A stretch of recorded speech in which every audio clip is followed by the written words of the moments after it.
I used to think I had everything figured out, until the night he offered me a drink. It wasn't the offer itself that caught me off guard. We'd had drinks before, office get-togethers, holiday parties, even the occasional beer after late project deadlines. But this time felt different. No crowd, no corporate backdrop, just the two of us, off the clock. And it wasn't at a bar. It was at his place. I'm not the kind of guy who overthinks things. At least, that's what I tell myself. But as I stood in front of my closet, trying to figure out whether a casual flannel was too casual, or if a polo shirt screamed trying too hard, I knew I was already in trouble. My name's Aiden, 28, UI UX designer, smart, observant, a little too in my head for my own good. Most people think I'm confident because I always have a quick reply or a joke ready, but under the surface, I analyze everything, especially when it comes to him. Zane, early 30s, my boss for just over a year, the kind of man who makes everyone else in the room go quiet without saying a word. Calm, sharp, effortlessly charming. When I first joined the company, I admired him for his leadership. But over time, admiration blurred into something else. Something I couldn't name, much less admit. He'd invited me over under the pretense of helping him test a new interface for a beta app we'd been working on. "Come by after work," he'd said casually that morning, sipping his coffee. Sleeves rolled up just enough to reveal the ink curling around his forearm. "We'll test a few flows and crack open a bottle. Just the two of us, at his apartment, on a Friday night." The elevator ride up to his place felt longer than it should have. I stared at the faint scuff marks on my sneakers, wondering if I should have worn the boots instead. When the door opened and I stepped inside, I was hit with the scent of cedar wood and something faintly citrus. His cologne, familiar from countless meetings, but warmer here somehow, more personal. "Hey," he said, voice smooth and relaxed. "Glad you made it." I smiled back, my heart thudding way too hard in my chest. I told myself this was just work, but I knew, deep down, that tonight was going to change everything. We hadn't always been this close. When I first started at the company, Zane barely spoke to me beyond professional courtesies. He was the type who expected you to prove yourself before investing time. I respected that. Maybe even admired it, especially since I was the new guy trying to make an impression in a fast-paced, cutthroat tech team. But things began to shift after that late-night presentation we pulled together for a client on a tight deadline. Just the two of us, ordering greasy takeout and mocking our own slides while hunched over a shared screen, half delirious from lack of sleep and caffeine overload. That night something clicked. Over the months, we'd slipped into an easy rhythm. We had the kind of rapport that made coworkers glance over and smile, half amused, half confused. There were the stupid inside jokes about the coffee machine being haunted, the fake dramatic sighs every time someone said, "synergy," and that running bet about how long it would take for one of the execs to misuse the word pivot in meetings. He always teased me about the notes I doodled in meetings, and I teased him right back for his relentlessly tidy desktop, like his entire digital life was lined up with a ruler. But it wasn't just the humor. There were small things that built something unspoken between us, like the way he always brought me a second coffee without asking when he knew I'd stayed up late debugging, or how he'd shoot me a look across the room in meetings when someone said something absurd, and I'd have to bite my lip not to laugh. We got each other, even in silence. That night at his apartment, the work talk faded fast. After a few test runs of the app, we drifted into conversation that had nothing to do with work. I asked about the old Polaroid on his bookshelf, him on a motorbike, wind in his hair, grinning like a kid. "Trip to Montana," he said with a nostalgic smile. "Just me, the bike, and the road. Haven't done anything like that in years." I watched the way his eyes softened when he talked about it, and something about the way he looked in that picture stuck with me. Free, unguarded.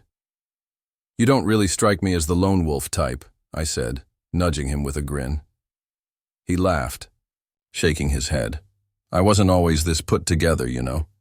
"Still not convinced you are," I replied, and he tossed a cushion at me. We were laughing when the power flickered.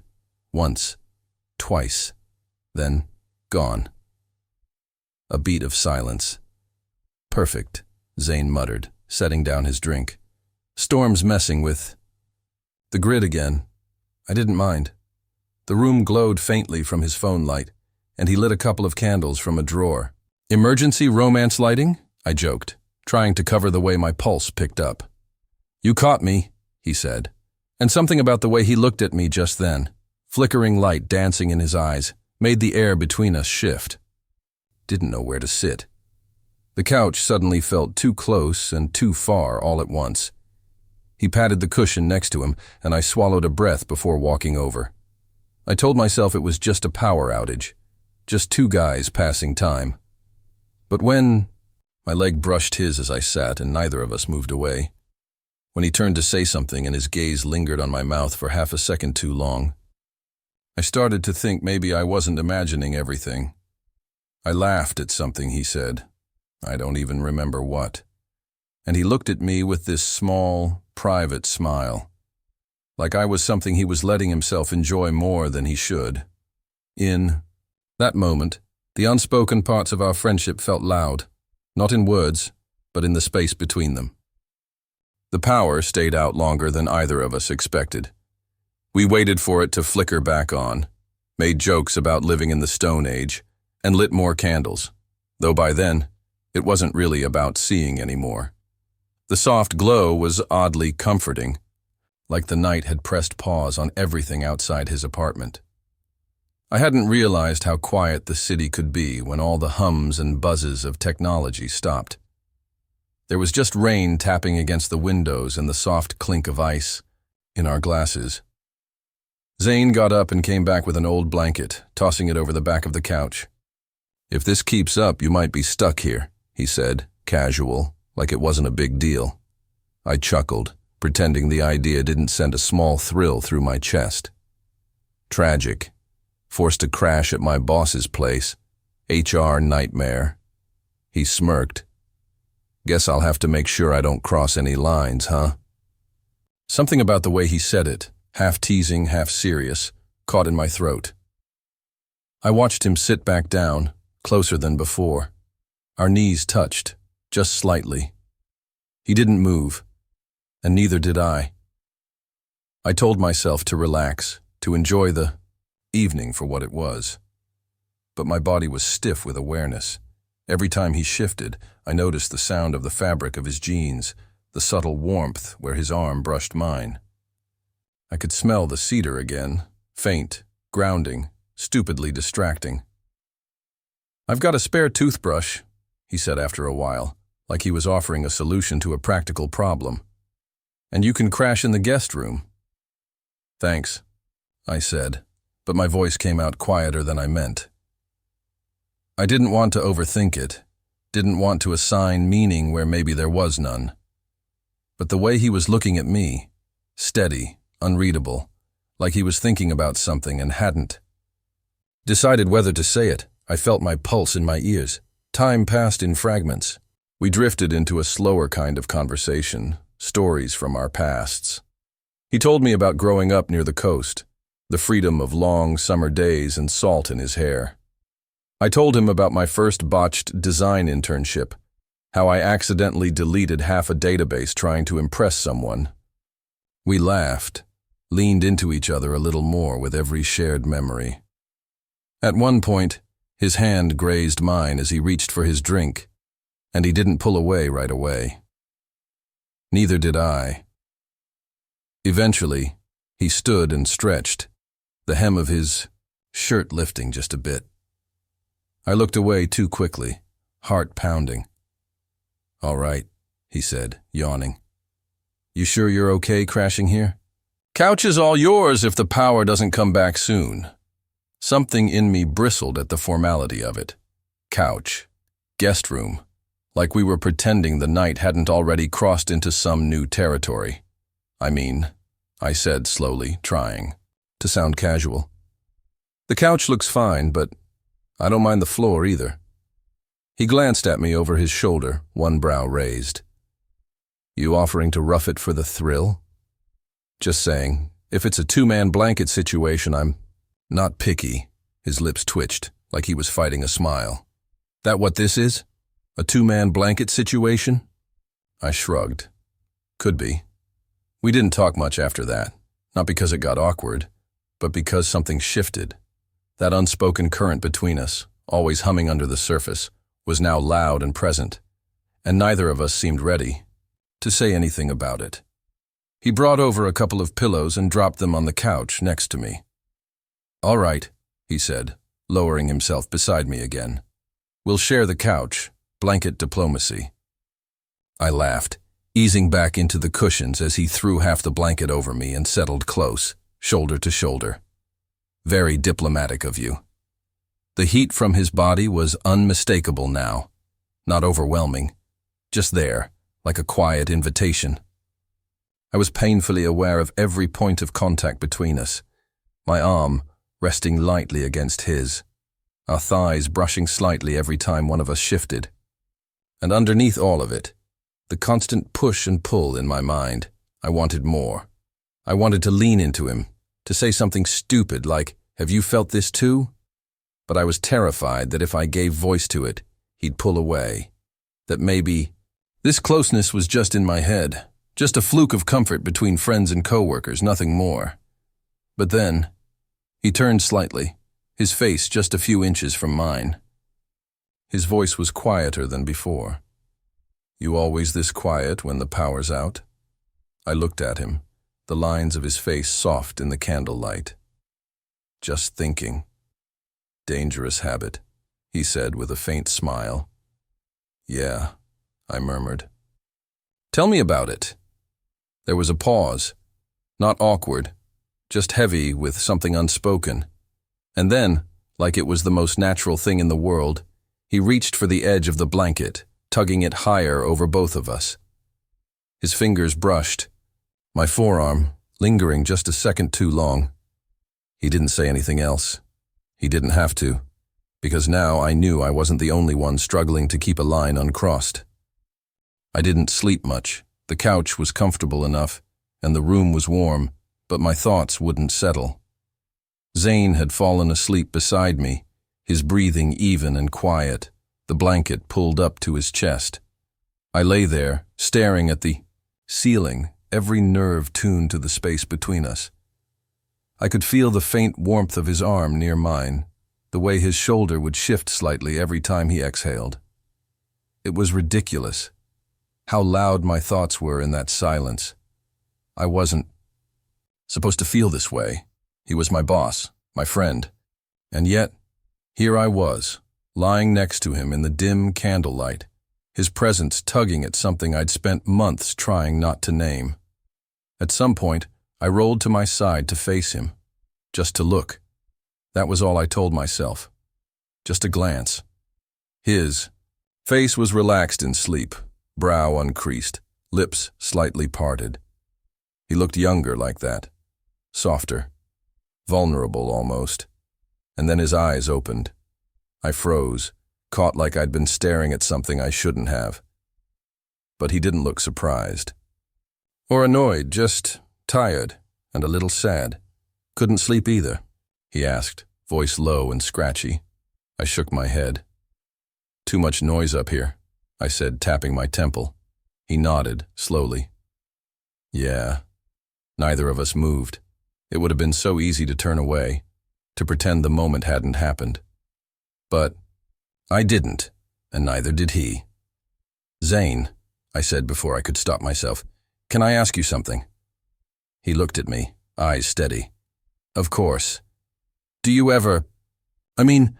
has there ever been something you didn't say because you were afraid it would ruin everything if you did?" He didn't answer right away. He looked at the ceiling, then back at me, brow furrowed slightly. "Yeah," he said.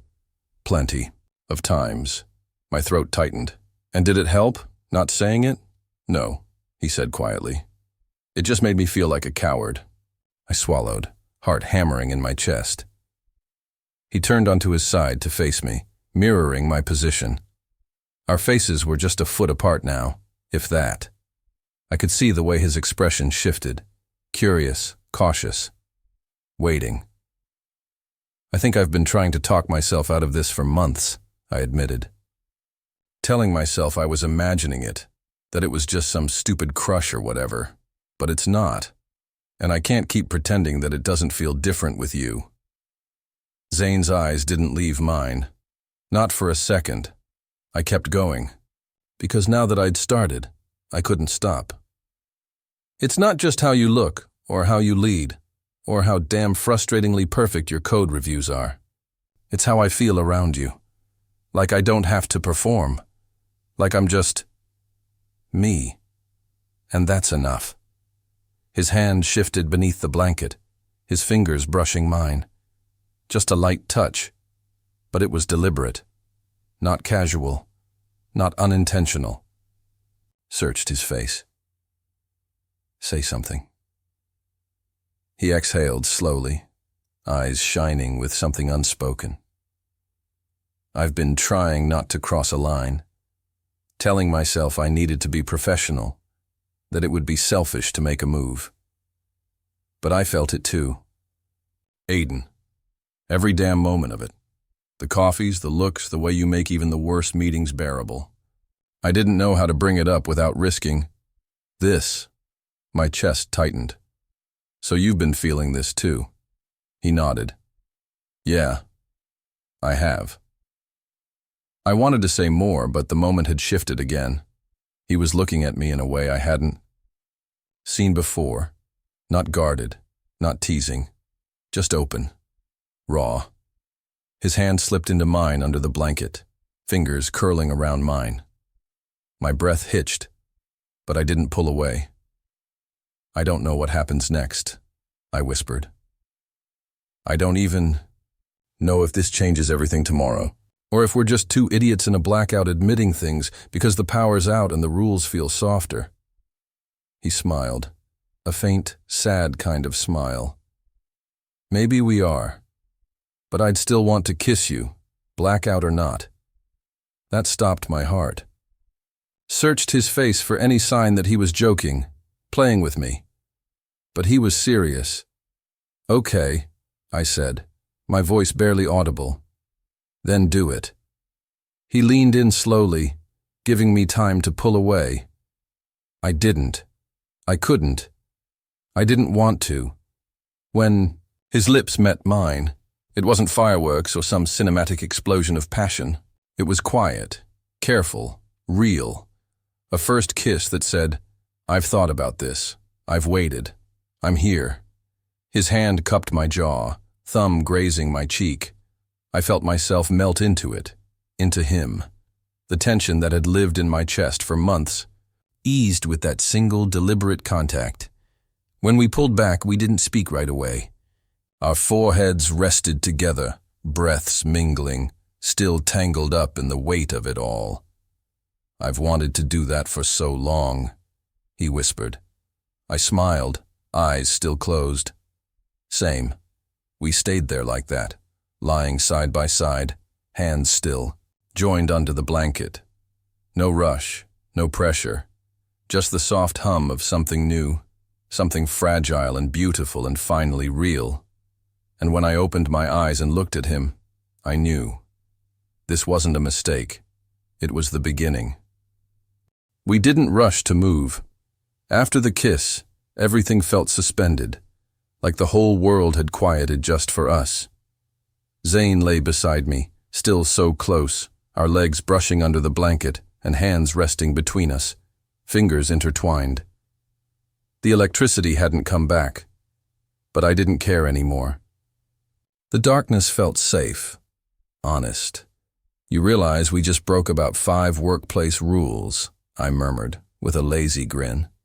Zane chuckled, his thumb tracing a slow circle over my knuckles. Guess we're both due for an HR seminar. I turned toward Daoye, him propping my head up on my hand. Think they'll let us sit next to each other? I'll pull some strings, he said, eyes playful but warm. Or maybe I'll resign and pursue my true passion, blanket-sharing consultant. I laughed, full and real, the kind that came from somewhere deep. It had been a long time since I felt that light. Everything between us had shifted, but it didn't feel heavy. It felt right. There was a brief pause, the kind that invited honesty, instead of awkwardness. I was scared, I said. Not just about the job. I didn't want to lose this, us. Zane's expression softened. Same. I kept telling myself I was imagining things, or worse, projecting. I didn't want to. Make you uncomfortable. You mean too much to me. You always looked so put together, confident. I figured if you wanted something to happen, you'd have said something. I've got a decent poker face, he admitted, a hint of guilt in his smile. But every time you walked into my office and smiled like an idiot at my whiteboard doodles, I had to sit on my hands. I snorted. So that was your type of flirting, random scribbles and sarcastic code comments. He shrugged. What can I say? I'm subtle. I shifted closer, under the blanket, resting my head against his shoulder.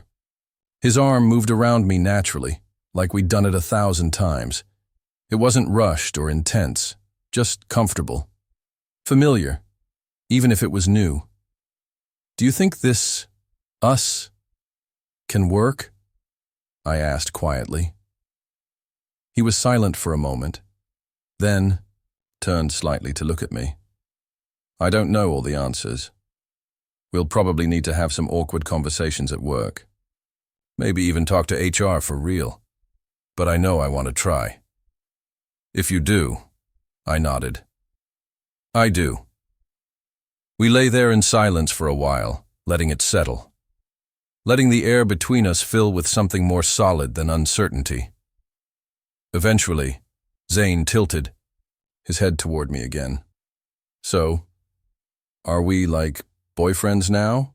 Or do we need an official post-power outage debrief? I laughed again, shaking my head. We'll add it to the agenda, right after boundary setting and appropriate hand-holding. Policies. I'm serious, though, he said, quieter now. I want this to be real, not just a blackout fantasy. I looked at him and knew, without doubt, that it was already real. Me too. The candle beside us burned lower, flickering shadows across the walls. We stayed wrapped up in each other, trading soft touches and half-whispered stories until sleep finally took us both. Not because we were trying to escape anything, but because for the first time, we didn't need to pretend. We were exactly where we wanted to be. I woke up with sunlight on my face and the scent of coffee in the air. For a split second, I forgot where I was, until I rolled over and saw him, standing in the kitchen, wearing one of my hoodies like it belonged to him. Zane was barefoot, slightly messy-haired, and pouring 2 mugs of coffee like it was the most natural thing in the world. He glanced over his shoulder and grinned when he saw me watching. "Good morning, couch potato." "Hey," I said, voice still thick with sleep. Nice hoodie. He looked down at himself, mock-inspecting the oversized navy blue fabric with a small stain on the hem. "Yeah, it's got real CEO energy." I chuckled and pulled the blanket around my shoulders, standing up and walking over to him. He handed me a mug without a word, and our fingers brushed. Just a small thing, but it hit me with the same intensity as last night's kiss. This time, though, it didn't feel uncertain. It felt solid. We stood there for a while, sipping coffee in companionable silence, stealing glances like teenagers trying to memorize each other's faces. "I've got to head into the office later," he said eventually, setting his mug down. "Someone's got to make sure the servers haven't exploded." "You want me to come with?" I asked before I could talk myself out of it. He looked at me, warm and thoughtful. "Only if you want to. We don't have to rush into anything. I want to," I said. "And maybe after work we grab dinner. No more hiding behind work talk." He nodded slowly, stepping closer until his forehead rested lightly against mine. Dinner, no code, just us. We stayed like that for a beat, breathing each other in, letting the moment stretch. Before he left, I walked him to the door. He hesitated, hand on the knob, then turned and reached into his back pocket. He pulled out a crumpled sticky note, one of the dumb ones I'd left on his desk months ago during a late-night work sprint. It had a doodle of a dinosaur holding coffee and a tiny speech bubble that read, "Code like a champ." "You kept that?" I asked, surprised. "Don't act like you didn't know," he said, slipping it into my hand. I looked at it every day.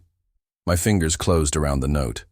A small thing, but it made my chest tighten in that aching, hopeful way. "I'll see you later?" he asked, stepping into the hall. "Yeah," I said, smiling. "I'll be here." He turned to leave, but then paused and came back for one last kiss, soft, unhurried, with the quiet promise of more to come. After he was gone, I stood there for a long time, sticky note still in hand, coffee cooling on the table behind me. The apartment felt different now, lighter, like something had shifted in the walls. We didn't have it all figured out, not yet. There would be awkward conversations, boundaries to define, maybe even some setbacks. But we had something now. Something real, and I could feel it deep down, that we'd found something worth holding on to. Just before heading out myself, I stuck the dinosaur note on the fridge where I'd see it every morning. A reminder that sometimes what starts as a joke or a glance or a quiet night on the couch can end up changing everything. And this, whatever it was only the beginning.